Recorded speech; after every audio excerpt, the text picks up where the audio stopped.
Bienvenidos, queridos oyentes, a un programa más de Historias de nuestros médicos. Un programa que lo que pretende es hacer un homenaje a nuestros doctores. Las personas que nos cuidan, que nos escuchan, que nos miman, que nos curan, que nos quitan el dolor, que nos salvan la vida. Hoy tenemos con nosotros al doctor Ernesto Martínez García. Él trabaja, es anestesista, es jefe de servicio de anestesia y reanimación en un hospital que siempre que viene un médico de ese hospital, pues nos da un pellizquito el corazón. Es el Hospital Niño Jesús, un hospital de aquí de Madrid, donde, bueno, pues como la palabra lo dice, pues está con muchos niños. Así que vamos seguro que a aprender muchas cosas de él. Además, la anestesia en niños, pues oye, pues es una incógnita que seguro que tenemos todos. Y él nos contará cosas muy interesantes sobre esto, sobre la anestesia para los niños. Pero antes, le vamos a dedicar un poema. El poema lo he titulado El silencio que cuida la vida. Nació en Madrid un 12 de agosto de 1974. Cuando el verano respira despacio y la vida, sin saberlo, ya escribe historias que luego serán abrazo. Jesús Felipe, palabra y rigor, catedrático que enseña a nombrar el mundo, María Esmeralda, pensamiento y pregunta, filosofía que cala hondo y profundo.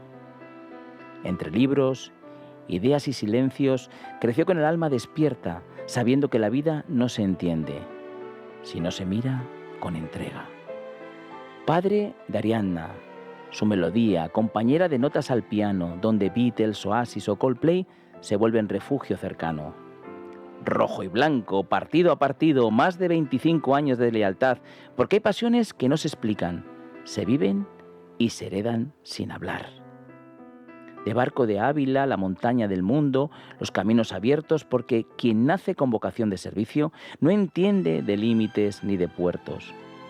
Guinea, Sáhara, Cisjordania, Etiopía, Marruecos, horizontes distintos, donde no solo llevó medicina, llevó humanidad en lo más íntimo. Se formó en la Complutense, en La Paz aprendió el equilibrio del instante y en el Niño Jesús encontró su lugar, cuidar la vida cuando aún es frágil y vibrante.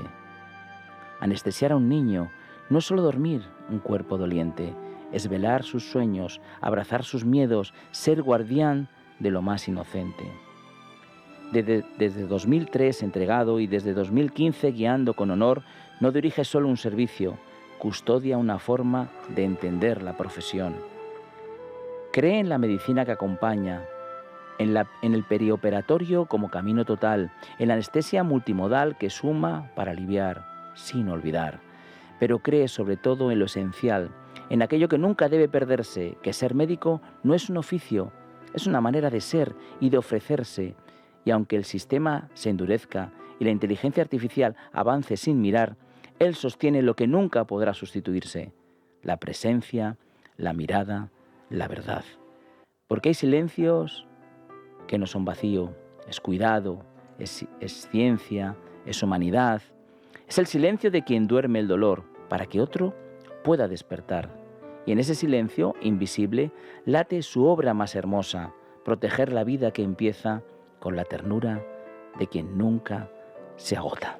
Bienvenido, doctor Ernesto Martínez. Muchas gracias por la invitación. Vale. Bueno, pues vamos a hacer un recorrido de lo que es un poco tu currículum, y esto lo va a hacer Hugo Alonso. Estudió medicina en la Complutense y completó el doctorado por la Universidad Autónoma de Madrid. Después de formarse como anestesiólogo en el Hospital La Paz, entró a trabajar en el Hospital Niño Jesús, donde actúa como responsable del servicio de anestesia y reanimación. Desde 2022 es vicepresidente de la Sociedad Madrileña de Anestesia y Reanimación, SAR Madrid. También es médico adjunto en el Hospital Nuestra Señora del Rosario. Y en cuanto al ámbito docente, es coordinador y profesor de asignaturas en el Máster de Anestesia Pediátrica, Dolor y Cuidados Intensivos Perioperatorios. En 2018 recibió el premio a la innovación médica expedido por Premios Empresariales al sector sanitario de la Cámara de Comercio de Madrid. Además, ha estado también implicado en cooperación sanitaria en campañas en muy diversos escenarios, como Guinea Ecuatorial, Cisjordania, Sáhara, Marruecos, Etiopía. Bueno, doctor Ernesto Martínez, ¿se nos ha olvidado alguna cosita que quieras puntualizar o cómo ves? Yo creo que lo más relevante está recogido. Está recogido. Muy bien. Bueno, vamos, si te parece bien, vamos a empezar un poco pues, desde tus inicios, ¿no? Desde lo que tú ahora tratas, que son niños, ¿no? Naces en el año 1974. Tus papás, Jesús Felipe y María Esmeralda, vives en un ambiente, claro, tu padre catedrático de lengua y literatura y tu mamá catedrática de filosofía. O sea, no puedes estar en un ambiente más de letras, ¿no? Efectivamente, así es. Y de hecho a mí, pues, modestamente se me daban bastante bien e incluso, bueno, paradójicamente puede ser que llegara a estudiar medicina gracias a lo bien que hice las letras en selectividad, ¿no? Pero bueno, es cierto que el cómo funcionaba el cuerpo humano, el aspecto de la biología, todo esto siempre me atrajo desde muy jovencito. Y el problema, entre comillas, de la medicina es que si te gusta la medicina no te gusta otra cosa, ¿no? Ya. Las letras me siguen apasionando y sigo disfrutando con ellas, pero bueno, elegí este camino y también había alguna influencia familiar por ahí y de amigos y demás y muy bien, ¿no? Fíjate que ahora dices eso, corroboro lo que comentas, porque yo tengo una de mis hijas que quiere empezar medicina ya el año que viene, está justo, pues bueno, ahora está en plena pau todo este rollo, ¿no? Ujú. Y el decano de la Francisco de Vitoria, Fernando Caballero, le dijo, oye, voy a preguntar a tu hija, tráemela y voy a ver si va a hacer medicina o no, ¿no? Y una pregunta que le hizo fue, ¿por qué quieres hacer medicina? Bueno, pues ella explicó, bueno, cada uno, pues bueno, porque tú has dicho, bueno, pues alguna influencia, me gusta ver. Ella dijo, bueno, pues veía películas de médicos, tal, bueno, cada uno tiene un poco ahí, evidentemente si tienes familia médico, pues tienes más argumentos en eso, ¿no? Pero la segunda pregunta, que es a lo que voy, le dijo, ¿y cuál es tu plan B? Y dijo, no hay plan B. Dijo, pues vas a ser médico, claro, si no tienes plan B. Es un poco eso, ¿no? Que una vez que te enganchas dices, pues es que yo quiero hacer esto, ¿no? Además la medicina, claro, porque hay gente, fíjate que en otras especialidades, a lo mejor yo estudio químicas, ¿no? Química, física, matemáticas, somos gente que no estamos tan abiertos a muchas más cosas, ¿no? En la medicina, pues desde hay gente que le encanta el arte, que le encanta la música, que le encanta la filosofía, que le encanta, ¿no? Porque, porque entre un neurocirujano y un psiquiatra, pues imagínate, es que no tienen nada que ver, aunque los dos hayan estudiado medicina, ¿no? Es así, ¿verdad? Efectivamente, y por ejemplo, neurocirugía y psiquiatría es una especialidad casi común en algunos países. O sea, sí, al final es que, claro, es intentar comprender al ser humano desde un punto de vista, bueno, científico, biológico, pero sin apartar los otros puntos de vista.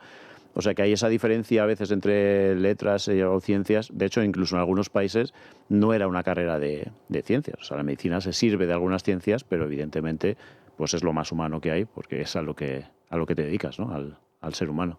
Oye, pues me encanta que digas eso, porque hace poco, hablando, creo que no, una doctora, no me acuerdo, me decía, pero vamos a sobrar muchos con la inteligencia artificial, ¿no? Y yo quería negar eso, digo, no, porque es que al final la gente, yo no me veo sentado en un sitio donde alguien me diga lo que tengo que tomar, lo que tengo que hacer y no sea una persona y me lo diga de una manera determinada. No me veo y creo que nunca nos vamos a ver así, ¿no?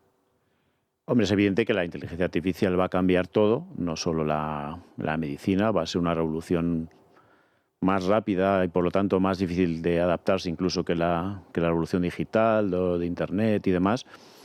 Veremos, pero siempre va a hacer falta la figura humana en este ámbito.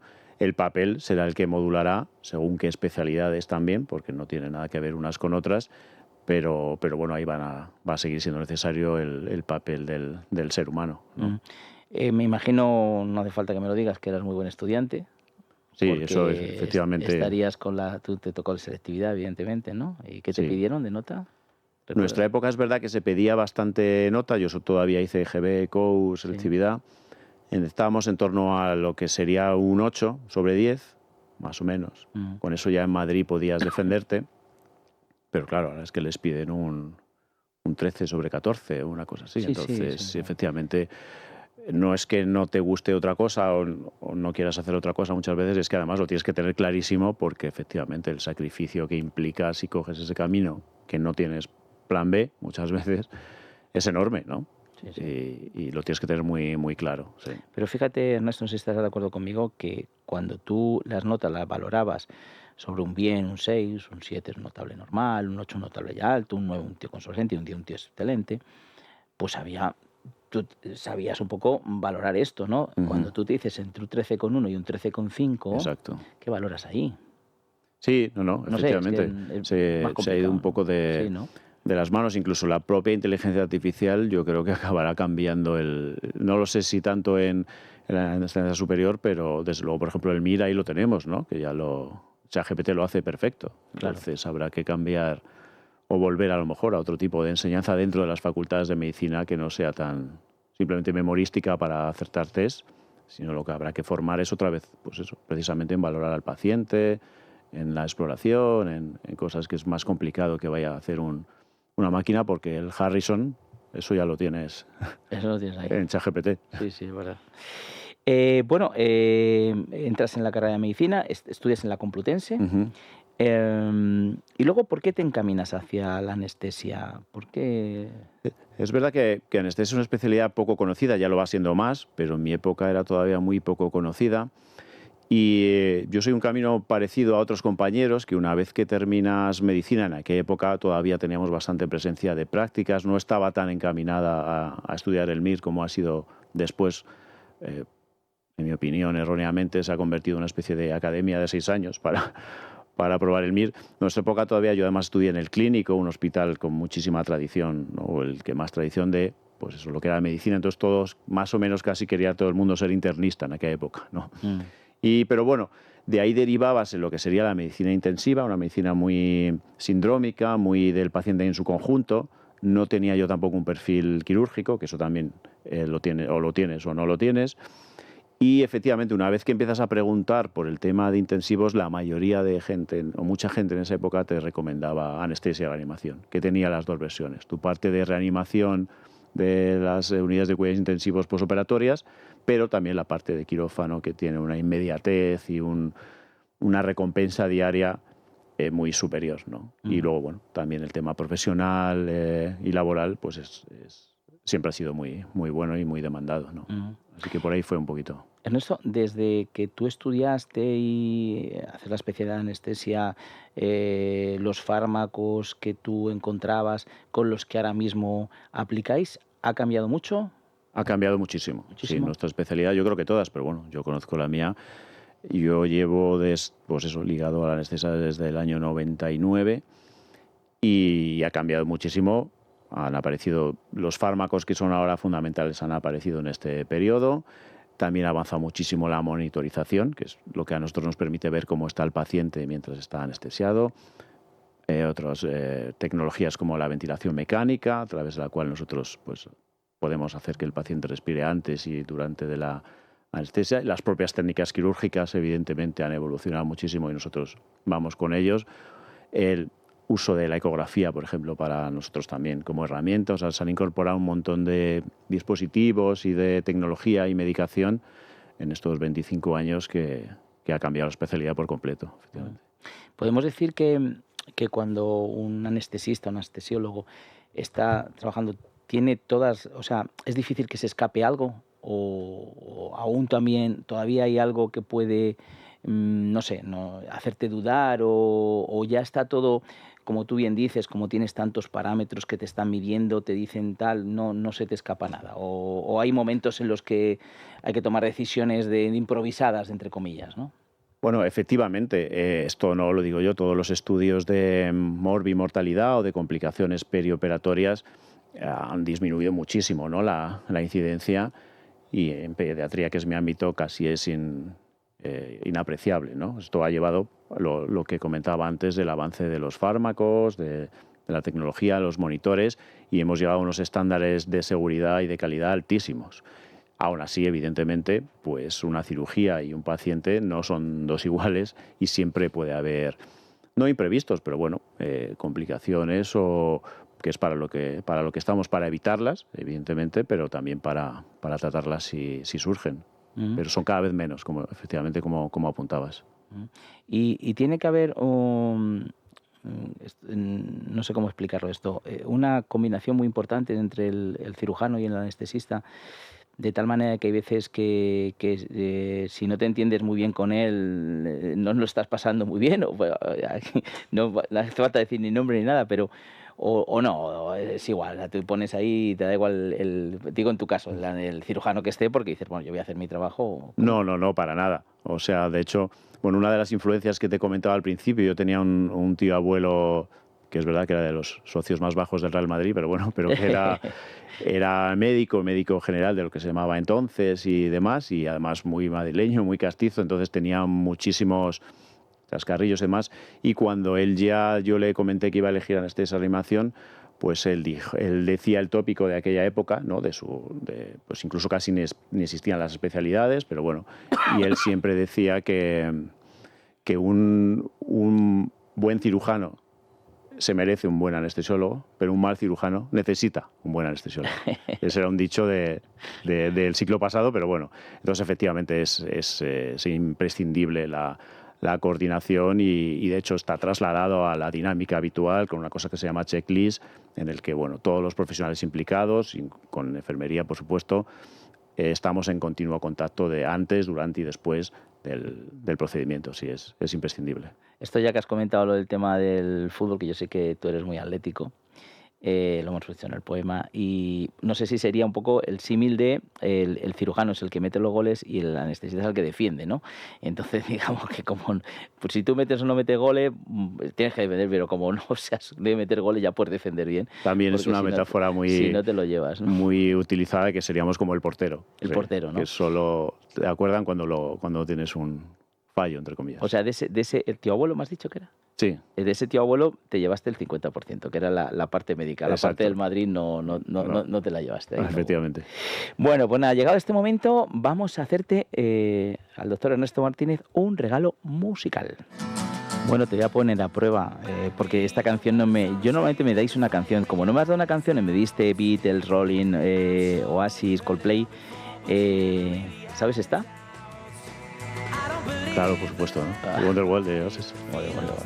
Fíjate, he elegido esta porque dice la persona que te salva, tu refugio emocional, ¿no? Y yo creo que te define mucho, ¿no? Como tu profesión, ¿no? Digamos.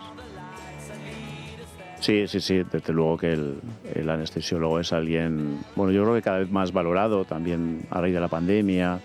También, ¿cómo decirlo? No, el actual presidente de la Sociedad Española de Anestesia y Reanimación ha luchado mucho por ello, porque sea una especialidad honestamente o justamente más valorada, porque, bueno, efectivamente es muy transversal. Nos relacionamos no solo con los cirujanos, sino en el caso nuestro también de pediatría, pues tenemos que sedar o anestesiar pacientes pues para pruebas diagnósticas y demás. Entonces, bueno, nos movemos en muchos ámbitos de la atención sanitaria, cada vez más demandados y estamos ahí con el paciente, efectivamente. Bueno, pues nos vamos de Oasis, nos vamos a ir a Hugo Alonso, que nos va a hacer la primera recomendación. La artrosis, una enfermedad degenerativa que deteriora las articulaciones, se ha convertido en uno de los principales motivos de consulta médica en España. Afecta ya a 7 millones de personas en nuestro país, especialmente a las mujeres y a las personas mayores. Para que te hagas una idea, el 8% de la población adulta, unos 4 millones de personas, padece artrosis en una o ambas manos y más de 2 en la rodilla. Aunque no tiene una cura definitiva, los tratamientos actuales sí que permiten aliviar el dolor, mejorar la movilidad y ralentizar su progresión. Tratamientos innovadores como los de Mejorando tu Vida, que utilizan ondas y energía electromagnética como luz infrarroja o radiofrecuencia, pueden reducir sus síntomas. Bueno, pues lo que hay que tener claro que de momento la artrosis no es curable, no se cura. Se está haciendo muchos estudios con todo lo que son regeneración celular, células madre, para ver si podemos que ese cartílago que se nos ha ido perdiendo, muchas veces por la edad. Aquí tuvimos al doctor José de la Mata, que es un reumatólogo con mucho prestigio, y nos dijo, la artrosis la llama las canas de las articulaciones, ¿no? Porque es verdad que con la edad pues vamos perdiendo el cartílago y bueno, pues esto ¿qué ocurre? Pues lo primero es que duele. Gente más y gente menos, pero duele. Y lo segundo es que empieza a inhabilitar, ¿no? Empieza a inhabilitar porque, por ejemplo, las manos, pues como te duele, pues intentan moverla lo menos posible. Y en el caso de las mujeres que suelen empezar antes, con esa en la premenopausia, etcétera, pues incluso empieza a ver pues esas manos que se ven que se agarrotan, ¿no? Que se tuercen. Bueno, pues lo que conseguimos con estos tratamientos es fundamentalmente aliviar el dolor y que puedas, bueno, pues esa movilidad la tengas de manera más cómoda, ¿no? En el caso de las manos, pues los guantes Quanti Nano T llevan ondas pulsantes, masaje, vibración, calor. Primero te pones un guante que lleva una especie de parafina pero que es natural, y todo esto hace que tú en 20 minutos te lo pones en casa y pues bueno, pues pasas un día muchísimo más agradable, ¿no? Con ese dolor de manos, ¿no? Que hay gente que le cuesta hasta abrocharse un botón, ¿no? Luego para las rodillas tenemos una rodillera que aquí trabajamos con infrarrojos y ultravioleta, y con presoterapia, 10 minutos. Oiga, no dejen de subir escaleras, de caminar, porque te duele la rodilla. Tenemos que hacer esto, porque si no es casi peor el remedio que la enfermedad, ¿no? La espalda tenemos un cinturón lumbar. Para la zona cervical tenemos un láser que además trabaja con TENS, trabaja con infrarrojo y trabaja con magnetoterapia, que va muy bien también porque provoca dolores de cabeza, ¿no? O sea, a veces esa tensión que tenemos en el cuello hace que los nervios se inflamen y hace además que la circulación no funcione bien, ¿no? Porque estrecha un poco lo que es, presiona lo que es las arterias y las venas y duele la cabeza. Así que tenemos soluciones para muchas, no soluciones de curar, pero sí soluciones para rebajar el dolor y que tengas un día más agradable. Llámenos porque le vamos a hacer un gran precio, un gran descuento. Es un teléfono completamente gratuito. Yo les diría que llamen y dejen la llamada registrada para que así les podamos llamar y explicarles bien todo. 900-730-122. Repito, 900-730-122. Ser médico es vivir pendiente de los demás. Por eso también es fundamental con quien esté pendiente de ellos. Uniteco se encarga de la protección legal y administrativa, permitiendo que cada profesional se concentre en lo más importante, cuidar de sus pacientes. Bueno, pues siempre, desde el principio, Uniteco con nosotros y con los médicos. Saben que fueron los pioneros en seguro de responsabilidad civil profesional, tan importante para los médicos, ¿no? Para que ellos se sientan cómodos, tranquilos, que actúen como tengan que actuar, que no actúen con temor. Yo digo siempre que por favor no nos convirtamos en esas películas que vemos americanas, que hay un abogado en la puerta de un hospital. ¿Usted cree que el médico se ha comportado? ¿Le podemos denunciar? No, por favor, los médicos tienen que actuar como saben, como se han formado durante mucho tiempo y como creen, porque siempre van a hacer lo mejor para nosotros. Así que agradecidos a Uniteco por estar siempre ahí. Bueno, y vamos a conectar telefónicamente con la doctora Olga García Gómez, que ya tiene nuestro espacio aquí programado, porque ella siempre al final nos habla de ese nervio vago que estamos todos muy deseosos de que nos lo explique por ese aparato que está funcionando también y que está haciendo dormir también a la gente. Pero hoy le vamos a preguntar alguna cosita. ¿Qué tal, Olga? ¿Cómo estás? Hola, muy buenos días a todos. Buenos días, Adolfo. Encantada de estar aquí como siempre. Bueno, pues la doctora Olga García Gómez, que ha escrito el libro Cuando tu cuerpo te habla, que es un libro maravilloso donde tenemos que escuchar a nuestro cuerpo. Es muy importante que escuchemos a nuestro cuerpo. Oye, Olga, una pregunta, que sé que es una palabra un poco complicadita, pero seguro que nos la vas a poder explicar. ¿Qué es la psiconeuroinmunología? Bueno, pues la PNI, la psiconeuroinmunología clínica, ¿no? Es una herramienta, es un cuerpo de conocimiento que explica cómo se interrelacionan entre sí estos sistemas, el sistema emocional, nuestros ejes de estrés, nuestra psique, digamos, la parte, digamos, de nuestra cabeza y nuestra neurología, junto con el sistema inmune y junto con el sistema metabólico y endocrino. Y de alguna manera, Adolfo, pues da explicación científica y biológica al hecho de que el estrés te engorda o te adelgaza, el cortisol, la adrenalina, cómo afecta eso a tu sistema inmune, ¿no? Y da esa explicación fisiológica. Uh-huh. Se dice que compiten el cerebro, las hormonas y el sistema inmune por la energía. ¿Es así? Es así, la energía que tenemos es solamente única, no nos podemos recargar, aunque quisiéramos recargarnos todas las noches y podernos meter en la cama y recargarnos como nuestro móvil. Lo cierto es que eso no sucede. te metes por la noche a descansar, intentas dormir y te cuesta dormirte y además tu sueño no es suficientemente reparador. Con esto se pueden identificar muchos de nuestros oyentes, ¿no? Entonces, poco a poco la energía se va gastando si no reparamos adecuadamente durante la noche. Y esa energía que se gasta, pues no va a nuestro cerebro y entonces estamos agotados mentalmente, o no va a nuestras hormonas, ¿vale? Y tenemos déficits hormonales, hipotiroidismo, alteraciones, o no va a nuestro sistema inmune, que es el que tiene que reparar los daños y el que tiene que resolver las infecciones y hacer la vigilancia en nuestro sistema. Ujú. Así que la energía lo es todo, es súper importante y por eso es tan importante que durante el sueño consigamos reparar y regenerar esa energía. Ujú. Se habla mucho del estrés crónico, Olga. ¿Cómo afecta, o sea, al organismo y por qué es tan frecuente ahora ese cansancio crónico, que es como una especie de, no sé, de casi de virus que tenemos, ¿no? El cansancio crónico Ujú. continuo. Bueno, el estrés crónico es algo absolutamente novedoso en nuestra sociedad porque de toda la vida, en toda nuestra historia evolutiva, pues nosotros hemos enfrentado a estreses únicos que o resolvíamos o moríamos. Es decir, teníamos un león delante y entonces o huyo del león y consigo escapar o me muero. Tengo una infección o sobrevivo y la supero o me muero.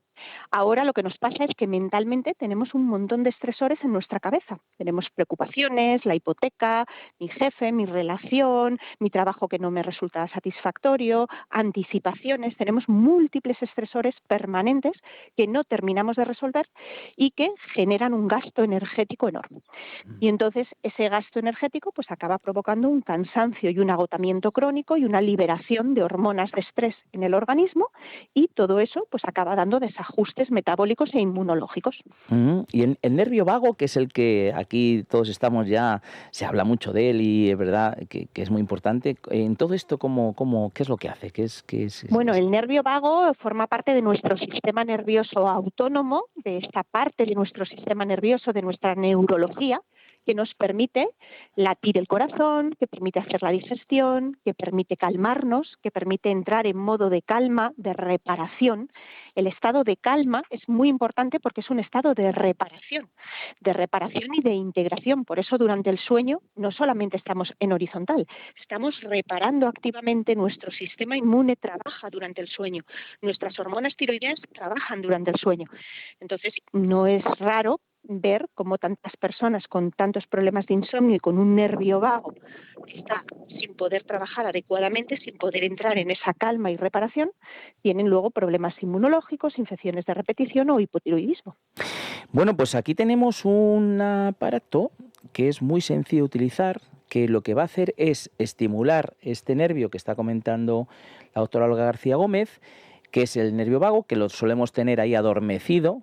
No es que sea vago porque él quiera ser vago, sino es que le adormecemos porque estamos todo el rato en ese sistema de estrés.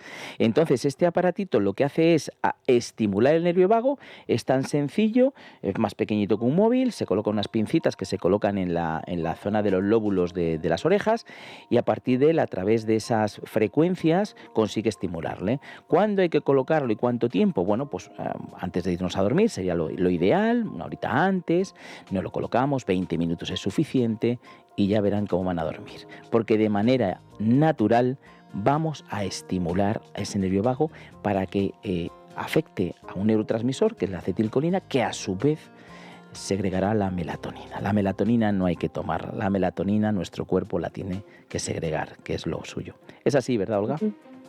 Es así, nosotros tenemos que entrenar a este nervio vago que se encarga del estado de calma, del estado de reparación, de conciliar el sueño, y lo tenemos que entrenar activándolo. Y una de las maneras maravillosas de activar el nervio vago es mediante este aparato, que lo que hace es lanzar pulsos, ¿vale?, para que ese nervio vago vaya entrenándose y vaya haciendo neuronales vagales, es decir, activar y entrenar esas fibras neurológicas que entrenan nuestro estado de calma, de relajación y de reparación también. Bueno, pues así es sencillo. Muchísimas gracias, doctora Olga García, autora del libro Cuando tu cuerpo te habla. Un beso muy fuerte, Olga. Un beso muy fuerte y feliz día a todos. Un beso enorme, Adolfo. Gracias a ti. Bueno, pues les voy a dar un teléfono para que puedan adquirir este aparato que es maravilloso, de veras. La gente está maravillada con él, gente que estaba tomando muchas pastillas y dice que le va mucho, porque al final lo natural, al final las pastillas, oye, tomarse diazepanes, no sé, lexatines y todas estas cosas, pues esto nos deja groguis. O sea, esto no, esto es de una manera natural, que estimulemos ese nervio para que él mismo actúe como tiene que actuar nuestro cerebro en esa segregación de hormonas y nuestros neurotransmisores. Un teléfono les voy a dar. Marquen ahora, para que quede registrado, le vamos a hacer un precio excepcional, de veras. Entra en casa este aparato y ya lo puede usar toda la familia. 973 01 01, repito, 973 01 01. Bueno, y le vamos a hacer un regalo al doctor, que enseguida estamos ya otra vez preguntándole cosas, pero bueno, como nos está contando cosas muy interesantes y más que nos va a contar, le vamos a regalar un jamón, el jamón de Navarretinto. Esto es para el doctor, que Navarretinto tiene el placer de regalarte, Ernesto, para que lo pruebes, para que lo tomes, porque es un jamón. Fíjate, aquí el profesor Gregorio Marañón dice algo así como que el médico que no come jamón y no receta jamón, pues que deje de ser médico, ¿no? Porque el jamón es 100% ibérico, de bellota, cerditos que están en Extremadura, ellos lo hacen de manera artesanal. Y luego, bueno, pues ustedes pueden también probarlo. Les voy a dar un teléfono para que se lo regalo al doctor, que ya es suyo. Muchísimas gracias. Y el teléfono que tenemos de Navarretinto para que llamen diciendo que nos han escuchado aquí en el programa Historia de Nuestros Médicos es el 91 625 0228, porque les van a hacer un 10% de descuento. Llamen, prueben este jamón. 91 625 0228. Bueno, pues aquí seguimos en la entrevista con el doctor Ernesto Martínez García. Hemos dicho que él es jefe de servicio de anestesiología y reanimación en el Hospital Niño Jesús. La primera pregunta que te quiero hacer, porque estudias anestesia, ya nos has comentado, una especialidad que tuviste un buen camino. Pero oye, y irte al tema de los niños, no es complicar, no es el doble salto mortal con pirueta. Madre mía, te vas al tema de los niños. ¿Por qué fue? ¿Porque de repente o fue meditado? Bueno, efectivamente, apuntas bien. La anestesia pediátrica aquí en España todavía no, pero llevamos mucho tiempo luchando por ello, pero en muchos países es lo que se denomina subespecialidad, o sea que implica un plus de formación posterior a la especialidad general. Yo tuve la inmensa suerte de formarme en el Hospital La Paz, que como bien sabes, pues tiene un hospital infantil también, y en concreto pionero. El Hospital La Paz ha sido pionero de nuestra especialidad, pero muchísimo más si cabe incluso de anestesia pediátrica, de manera que para mí el periodo de formación en anestesia pediátrica pues me hacía que me podría enfrentar a un paciente pediátrico igual que a cualquier otro paciente, y a partir de ahí surge la oportunidad de ir al Niño Jesús, y a mí no me supone ningún otro problema porque he recibido esa formación de los pioneros de la anestesia y de la anestesia pediátrica en España. Uh-huh. Nosotros, un paciente normal, adulto, cuando nos van a anestesiar, sea más complicado, una operación complicada, o sea, no sé, una prueba con uroscopia, etcétera, pues claro, siempre estamos ahí un poco, a dormir, no sé cuánto, sabes más o menos. Pero un niño, ¿qué se le explica? ¿Se le cuenta algo? ¿No se le cuenta nada? Depende, claro, un poquito de la edad, pero ¿cómo actuáis a través? No, efectivamente, ahí en general toda la medicina pediátrica es un agente fundamental, son los padres, evidentemente, son los que utilizan de transmisión, tanto directamente con ellos o depende de la edad del niño. Efectivamente, pues nosotros, igual que los pediatras, actuamos de distinta manera con un neonato, con un lactante, con un niño preescolar, con un niño escolar o con un adolescente, tratando de adaptar la información o la metodología a cada edad, y siempre procurando que los padres sean interlocutores y agentes cada vez más proactivos en este proceso, porque al final es en quien confían los niños, evidentemente. Has hablado de neonatos. ¿Qué pequeñito tiene que ser un niño para poderlo anestesiar? ¿O no hay edad? No, de hecho, incluso se hace, en el nuestro no, porque no hay maternidad, pero se hace cirugía intraútero.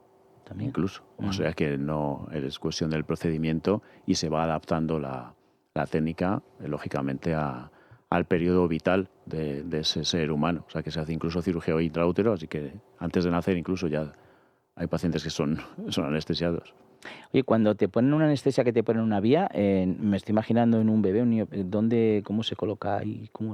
¿O no se pone la...? Técnicamente es distinto y más complejo. Nosotros utilizamos mucho lo que denominamos inducción inhalatoria, que te permite tener al paciente ya dormido con gas a través de una mascarilla facial y no le molesta, digamos, el localizar y canalizar esa vía periférica inicial, que es, como bien has dicho, imprescindible para cualquier procedimiento anestésico, porque ya está dormido y quietecito y porque además es mucho más complicado. Como ya avancé antes, incluso ahora tenemos el apoyo de la ecografía. O sea, a veces es imprescindible para vías de tan pequeño calibre, lógicamente.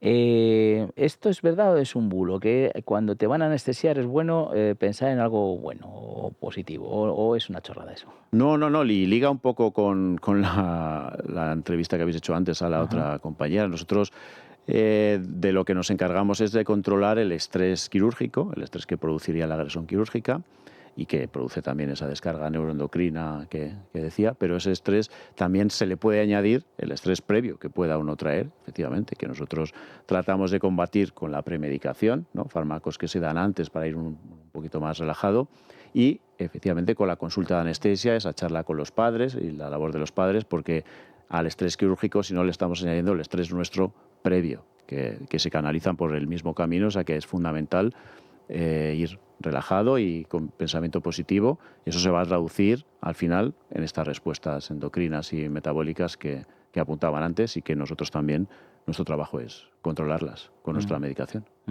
En un quirófano, ¿solamente hay un anestesista o Normalmente aquí en el sistema sanitario español la dotación es de un anestesiólogo por quirófano.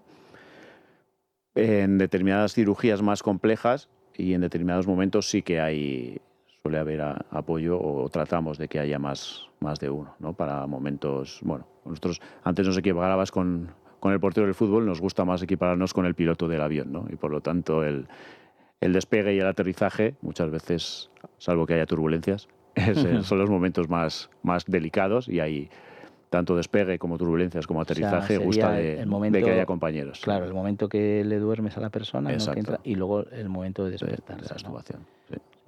Hay personas que les cuesta mucho anestesia, por eso has comentado que a lo mejor hay que dar unos fármacos anteriores Bueno, ¿se te ha quedado alguien que no se te dormía? No, eso es uno de los miedos clásicos, pero no, hoy por hoy no. Los fármacos que tenemos nos permiten adaptarnos a todo tipo de pacientes y de cirugías con mucha seguridad.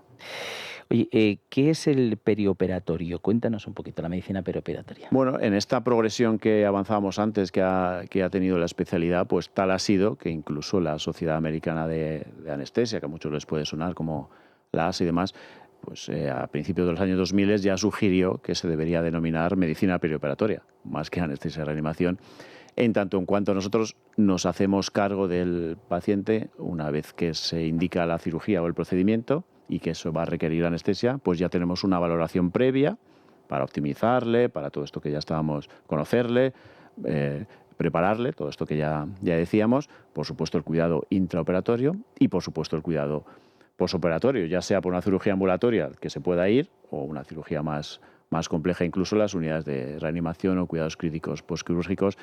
De esta forma, y en algunos países se llama así, entendemos que el término medicina perioperatoria hace más justicia a toda nuestra labor, ¿no? Como anestesiólogos.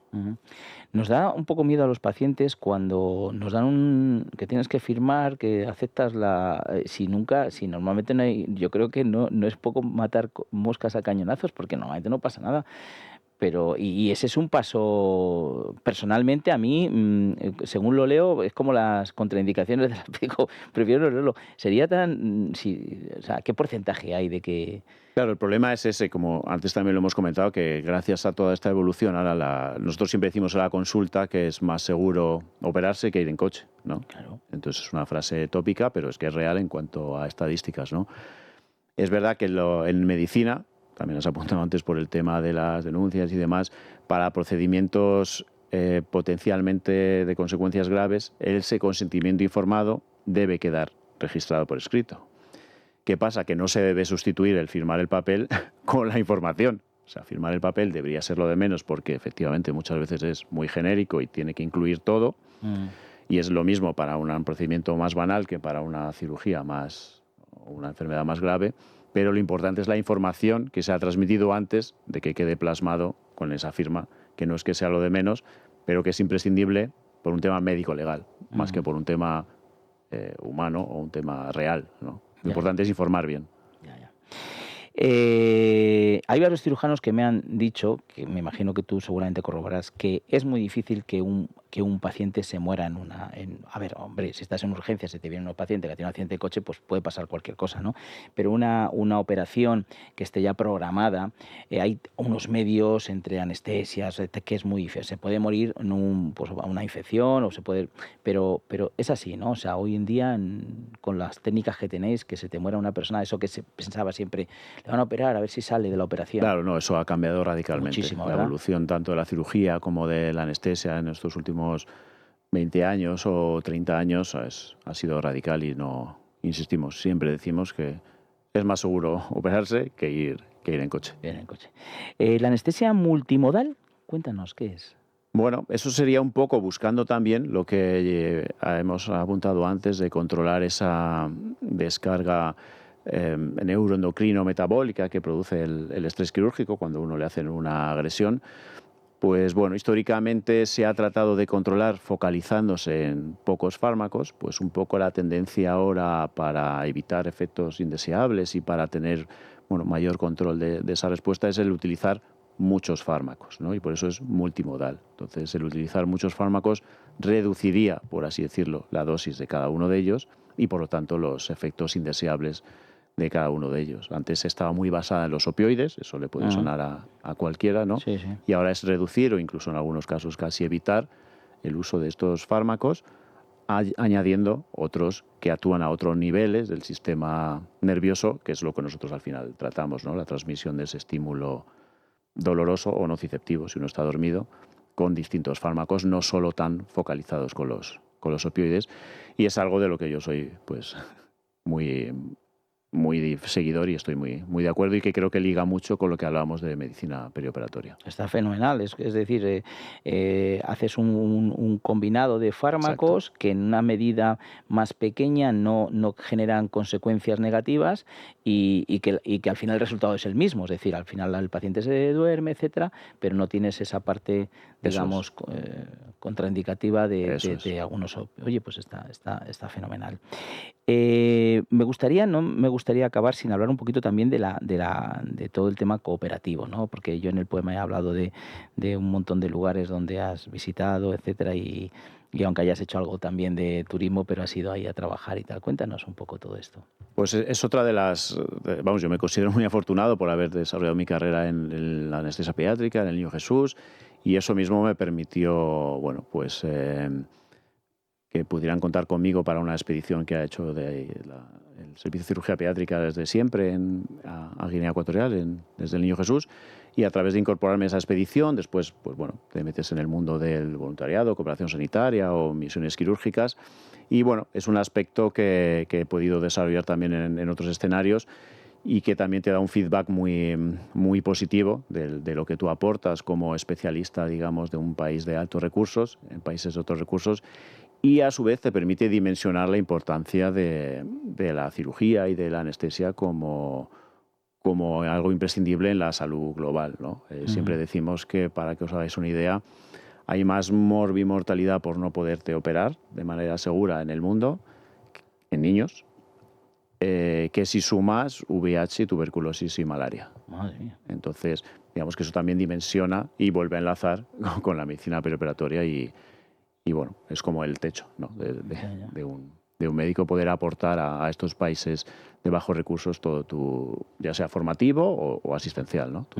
Lo que ocurre, Ernesto, que se me ocurre que, claro, tú estás acostumbrado a un hospital Niño Jesús con unos recursos impresionantes y te vas a un lugar donde, no sé, si pides algo y dices, pero si aquí no tengo esto, ¿cómo te adaptas a esa circunstancia? Exacto, eso es un poco la máxima, ¿no? De cuando uno hace misiones quirúrgicas, como hemos hecho, en Guinea Ecuatorial, en el Sáhara, en muchos sitios que sean asistenciales, es decir, que tú vas allí a te han seleccionado pacientes, los profesionales locales, para que tú les resuelvas ese problema, el primer principio ético es que tú lo puedas hacer con las mismas garantías que lo harías aquí. Claro. Entonces trasladas los profesionales, pero también el material, la tecnología y todo, de aquí lo trasladas, claro, efectivamente, para mantener esos mismos criterios. Entonces, ¿y hacéis también formación allí a los médicos? esa es la otra pata, efectivamente, de la cooperación, el voluntariado, asistencia y formación. Hay expediciones más encaminadas a la asistencia, otras a la formación y otras un poco mixtas, ¿no? O sea que Y pues enhorabuena, Ernesto, y muy agradecidos de que hagáis esto, porque es maravilloso. Y bueno, pues te vamos a hacer un regalo culinario. Muchísimas gracias. En Montes de Galicia el doctor vivirá un auténtico viaje gastronómico al norte sin salir de la capital. Sabores tradicionales gallegos reinterpretados con un toque actual, materias primas de calidad y una bodega pensada para realzar cada plato. Convierte en cada visita en una experiencia única. Bueno, pues es así. O sea, Montes de Galicia quiere que vayas con un acompañante para comer o para cenar en este maravilloso restaurante. Es un restaurante que lo que tienen es una elaboración propia muy rica, pero sobre todo es que lo que es el material, lo traen todo de la lonja de Vigo, es decir, ellos son gallegos y bueno, pues te puedes encontrar ahí con unos pescados, unos mariscos que son una maravilla, así que me tienes que decir cuándo quieres ir. Esto no es publicidad que sea, bueno, no, es verdad. O sea, tú me dices que, oye, mira, quiero ir, Adolfo, a tal día a comer o a cenar a Montes de Galicia. Y ustedes ya saben, pueden ir a Montes de Galicia, hay un teléfono, está en la calle Azcona número 46, es una callecita muy cerca de la Plaza de Toros de aquí de Madrid, calle Azcona número 46, y allí Daniel Spasandini y su equipo os van a atender maravillosamente, porque encima el que trato es maravilloso, aparte de la comida buena, bien elaborada, rica, pues un trato maravilloso, que es lo que se merecen nuestros doctores por hacer todo lo que hacen por nosotros. Un teléfono 91 355 27 86, repito, 91 355 27 86. Bueno, y dejamos un huequito en todo esto para hablar de esta comunidad de valores de nuestros médicos que hemos creado, que todo vino a través del programa, ¿no? Porque cuando entrevistábamos a los doctores nos decían, bueno, es que esto la sociedad tiene que conocernos más, porque es verdad que al doctor al final le conocemos pues en su acto de bueno, o bien en su clínica porque nos está atendiendo, o bien porque nos está operando, bien, pero realmente en programas como este sí que lo podemos conocer un poco más y ver exactamente cuál ha sido su trayectoria, todo lo que han hecho para llegar donde han llegado y lo que siguen haciendo, porque o sea, esto lo dice el doctor Ernesto Martínez, me lo escribió, dice, la medicina no es un oficio, es un modo de vivir, ¿no? O sea, nadie se jubila de médico. Aquí tenemos un médico que ustedes le conocen, que hace los lunes un programa con Federico, se llama ¿Qué me pasa, doctor?, que es el doctor Enrique La Morena, 92 años y sigue ahí el hombre a tope, ¿no? Y bueno, pues vamos a hablar de Valores de Nuestros Médicos. Es una web que es valoresnuestrosmédicos.com, que todo pueden visitar porque ahí los doctores nos cuentan, aparte de cosas interesantísimas, también pues cosas que nos pueden interesar de sus recursos, de su trabajo, de cómo mejorar, etcétera. Hugo Alonso nos va a comentar algo de esta semana y luego ya el doctor nos cuenta también qué es lo que él quiere transmitir a la sociedad. Hugo Alonso. Pues esta semana hablamos de una alternativa al modelo de intercambio del dinero. Bueno, que nadie se asuste, que no pretendemos que el dinero desaparezca, pero sí que damos una alternativa, bueno, lo damos, o mejor dicho, lo da el doctor Giro con su socio Llorén Sansó, que han propuesto han sacado una aplicación que se llama Saco y propone, pues eso, el intercambio de dinero por algo, pues cambiarlo un poco. Y esto surge de una idea a través de la experiencia clínica del doctor Giro, que se dio cuenta que el dinero pues, nos generaba ansiedad. Entonces, ¿cómo funciona la aplicación Saco? Pues lo que cambia es el dinero por el tiempo. La moneda de cambio es el tiempo. Entonces, yo, por ejemplo, si soy un experto en matemáticas, que no es el caso, pues lo que ofrezco es mi tiempo para dar clases de matemáticas. Entonces, a mí lo que me retribuyen es, como moneda de cambio, ese tiempo que yo he gastado para yo poderlo gastarlo en otra cosa. Pues, por ejemplo, pues en clases de piano, que a lo mejor me interesaría tocar el piano. Bueno, pues esto es el trueque que hemos conocido toda la vida, que no hemos conocido, sino que hacían nuestros antepasados. Si yo tengo lentejas y tú tienes plátano, pues vamos a ver cuántas lentejas me das por los plátanos que yo tengo. Está muy bien, muy interesante. Vean que los doctores también tienen otras inquietudes, ¿no? En este caso, pues el doctor Giro, que le hemos traído aquí, pues es psiquiatra, es decir, y bueno, pues ya pueden abrir esa aplicación Saco, a ver si les parece interesante o no, pero ahí la tienen. Y le voy a preguntar al doctor Ernesto Martínez, ¿qué te gustaría, Ernesto, no sé, decirnos un poco a la sociedad, que somos pacientes al final? ¿Qué te gustaría transmitir? Yo sé que muchas cosas, pero elige alguna que nos quieras. Bueno, a la sociedad y también a muchos compañeros que este sistema sanitario un poco, entre comillas, industrializado, al que nos lleva, pues bueno, la necesidad de optimizar los recursos y de atender a todo lo posible con los recursos que tenemos, pues a veces lleva, por eso ha aparecido el contrapeso de la llamada humanización, ¿no? A perderse un poco esa otra vertiente y que es tan fundamental o igual de importante, ¿no? En la medicina. Entonces, recuperarlo, ¿no? De hecho, bueno, también se suele citar este cuadro de Picasso que se llama Ciencia y Caridad, ¿no? Que aparece la figura del médico junto a la figura de, en ese caso, una monja, ¿no? Pues podría ser eso, ciencia y humanización, ¿no? Son dos vertientes que han estado ahí siempre y no se pierde, porque como tú avanzabas antes, y decía, bueno, otra de mis influencias para ser médico era el padre de uno de mis mejores amigos de allí de Barco de Ávila, el doctor Agustín Esteban, y siempre decía que médico no se trabaja, un médico es, ¿no? Es anecdótico, pero en los grupos de amigos o ahora en los grupos de WhatsApp, muchas veces tú eres el doctor, no eres por nombre, ¿no? Entonces, eso que no se pierda y transmitírselo a la sociedad, a lo mejor nosotros hemos perdido esa capacidad de hacerlo, ¿no? Un ejemplo también muy gráfico en la consulta que decías con los padres, ¿no? Es cuando a nosotros siempre nos enseñaban que una consulta de preanestesia, en este caso está bien pasada, si al terminar el padre te decía, y le va a dormir usted, ¿no, doctor? Ya has generado ese vínculo, esa confianza, que disminuye ese estrés, que ya vas preparado. No, bueno, son ejemplos puntuales de recuperar ese valor, tanto cada uno en su especialidad como, pues bueno, la salud pública o en la gestión de todo el sistema sanitario o de la sociedad en sí, yendo, como hablábamos, incluso en países con menos recursos, ¿no? O optimizando los nuestros. Así que es un poco ambicioso, pero que, digamos, toda esta asistencia tan industrializada no nos haga perder esa otra visión y esa otra labor imprescindible.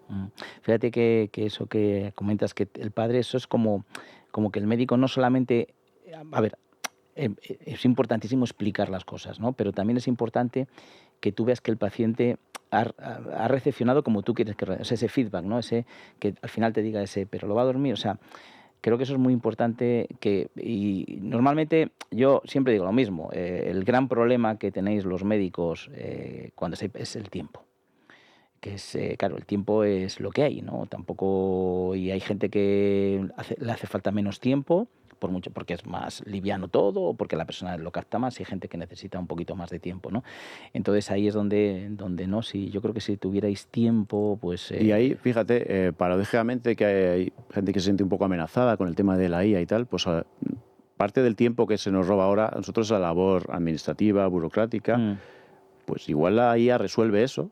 Y hay programas que tú estás hablando con el paciente y te lo va todo registrando en un formato de historia clínica. Es decir, tú ya no estás mirando al ordenador y escribiendo en el ordenador, pues te va a dar la oportunidad de recuperar esa labor humana y de contacto con el paciente y de generar confianza. Claro. O sea que siempre las amenazas hay que verlas como oportunidades. Como oportunidades. Siempre teniendo esa precaución de que no... Porque claro, sustituya claro, como ayuda. Es que luego, claro, lo que ocurre luego muchas veces con estos gerentes administrativos, que como yo lo puedo decir porque como no tengo ninguno por delante, que van a cuadrarle la productividad, a cuadrarle todo, y él tiene que cuadrarse. Y claro, hay veces, porque si es verdad que la IA que se está utilizando en algunos sitios, algún médico me ha dicho que está muy bien desde ese punto de vista, pero que hay una parte que tú del paciente captas que no te lo está captando, porque no todo lo que te dice el paciente, en primer lugar, es real, y en segundo lugar lo está diciendo convencido de lo que está diciendo. Entonces siempre hay esa parte, ¿no? Claro, que nunca se va... Por eso, siempre como ayuda, como otras tecnologías, pero no como sustituto, lógicamente. Bueno, pues ya estamos terminando. Oye, piano, con Ariadna, con tu hija, o sea, es otra parte, ¿no? de tu vida Sí, importante. sí, Lo habéis yo- compartido los dos y... Sí, pude incluso completar la carrera de piano Jolines. paralelamente y demás, y la verdad es que la música también es una de mis pasiones como aficionado también, y he tenido la suerte de poder transmitírselo también a mi hija y de incluso, pues Qué bonito. Qué tocar bonito. con ella y demás, y Qué chulo, qué bonito. Oye, ¿en el quirófano ponéis música o...? sí. Sí, bueno, no sé, oye, pues yo sí estoy dormido, como si ponéis los Rolling o ponéis los... Sí, al final, pero yo creo que es, ¿no? Relaja, ¿no? Aumenta la concentración, relaja Joder, y siempre a expensas de que esté todo controlado, pero bueno, quizá puede transmitir también que la mayoría de las veces está todo controlado. Bueno, nos has dejado con mucha tranquilidad. Hemos terminado, Ernesto. La verdad es que nos has contado cosas súper interesantes, además basadas siempre en lo que es el tema de los niños, que siempre a todos nos trae, y el Niño Jesús, que es un hospital donde aquí ha venido ya muchos doctores. Quiero recordar a Nacho García Caballero, a Nacho García Recuero, al doctor Rafa González. O sea, hemos tenido muchos doctores, cosas que conoces a todos, porque todos has trabajado mano a mano con ellos, me imagino, ¿no? Efectivamente, Porque, sí. efectivamente, es un equipazo. Yo todo lo que ha venido por un equipazo, yo sé que es así, porque además tienen esa otra parte, ¿no? Que están todo el día con niños y eso pues te genera más ternura, ¿no? Cuando estás tratando. Pues muchísimas gracias, Ernesto. Pues Hemos a pasado vosotros por la invitación y la oportunidad. bueno, y les recuerdo, antes de terminar, por favor, el Vago Relax, este aparato que les va a hacer dormir mucho mejor. Pruébenlo, de veras, pruébenlo, que la gente está diciendo maravillas. Y es ciencia, esto no es un milagro, como dices, no, es ciencia. O sea, conseguimos que estimular al nervio vago para que él haga su actuación, que normalmente no está estimulado porque vivimos en el estrés continuo, y le estimulamos un ratito antes de acostarnos, 20 minutos, y vamos a dormir bien, vamos a dormir muy bien. Es importante, fíjense lo que dice el médico siempre.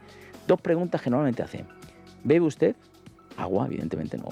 Otra cosa, ¿bebe usted suficiente? Y otro, ¿duerme bien? Porque esas 2 cosas ya son básicas para saber cómo está la salud de esa persona. Si no dormimos, no dormir me refiero, si no dormimos lo suficiente y de calidad, evidentemente no podemos estar bien de salud, porque necesita el cuerpo dormir. Así que Vago Relax, 973 0101, marquen, 973 0101. Pues muchísimas gracias al doctor Ernesto Martínez García por todo lo que nos ha explicado y por también abrirnos aquí su corazoncito. Y a todos ustedes, que les voy a decir que encantadísimos de que nos digan cosas bonitas, y que hasta otro programa. Un beso muy grande.